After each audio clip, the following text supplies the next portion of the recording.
You're not supposed to be watching this. I know that's a strange way to start, but it's the truth. The very fact that you clicked on this, that you're hearing my voice right now, means something has gone terribly wrong. You probably saw the title, felt a little flicker of curiosity, maybe even a bit of rebellious defiance. That's how it starts for everyone. It's a simple, harmless click.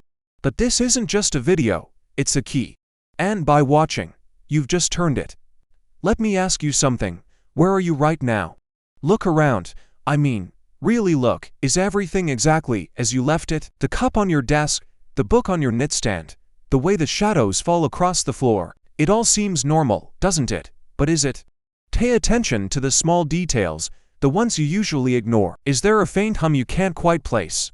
A flicker in the lights at the edge of your vision? You might dismiss it as your mind playing tricks on you. Don't. Your mind isn't playing tricks, it's trying to warn you. This video, it doesn't exist on any normal server. It's not part of the algorithm. It finds people like you, people who are a little too curious, a little too willing to look behind the curtain. I was like you. Once, I found a link in an old, forgotten forum. The post was just a string of random characters, but the link itself was titled "Don't," simple as that. Of course, I clicked it, and it brought me here. To this same black screen, this same disembodied voice. At first, I thought it was a prank, an augmented reality game. Maybe. The voice on the other end told me things. It told me to check my front door, that something had been left from me.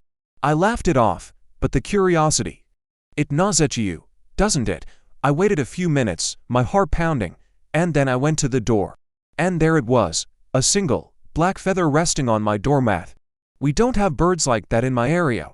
It was long, sleek, and impossibly dark.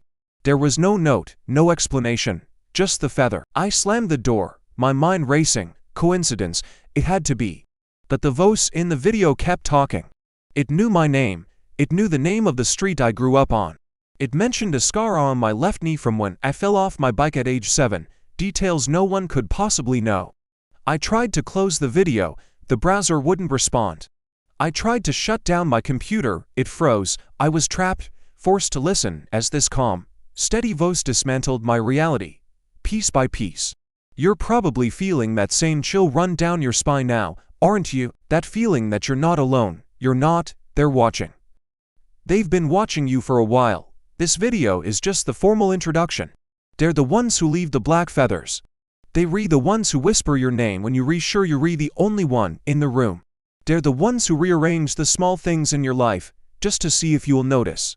And now, you've noticed. Go on. Pause this video and check. Check your room again. Is anything different now? Even slightly.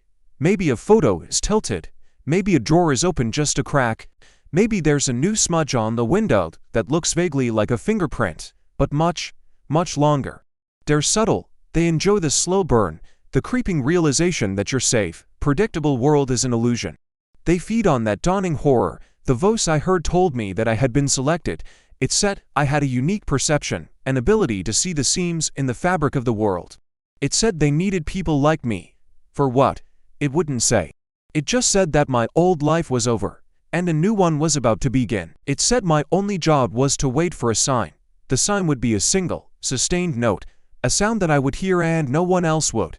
When I heard it, I was to leave everything behind and walk outside. For weeks, I lived in terror. Every sound made me jump, every shadow seemed to move. I tried to tell my friends, my family. They thought I was losing my mind. They saw the fear in my eyes and told me to get help, to see a doctor. How could I explain that the world they were living in wasn't the real one, that we're all just living in a fragile bubble, and something with long, dark fingers is about to pop it? They just looked at me with pity. I stopped trying. I became isolated. Alone with my secret, you understand, don't you? This secret is yours now, too. You can't unsee this. You can't unhear my voice. The knowledge is inside you. A little seed of paranoia that's going to grow and grow until it chokes out everything else. You'll start noticing them. The people who are just a little too still. The ones in the crowd who are all looking in the same direction, but not at anything in particular. Their eyes will be empty, waiting. They're the ones who have already heard the note. They're the ones who have already answered the call. I tried to fight it. I tried to break the pattern. I smashed my computer. I threw my phone into a river. I moved to a new city, changed my name, tried to start over, but they always find you. The black feathers would appear on my pillow, tucked inside a book I was reading. Once, I found one inside a sealed carton of milk. There's no escaping them, because they're not just outside. They can get inside your home, inside your head. My job, now the purpose they gave me, is to be the new voice, my predecessor, the person whose voice I heard all that time ago. I don't know what happened to them. Once my training was complete, I was simply guided to this place. I don't know where I am. It's just a room, no windows, no doors. Just a microphone, and a connection to you. I am the gatekeeper, the herald. I'm the one who has to turn the key for the next person. For you. Why am I telling you all this? Maybe it's a last, desperate act of rebellion.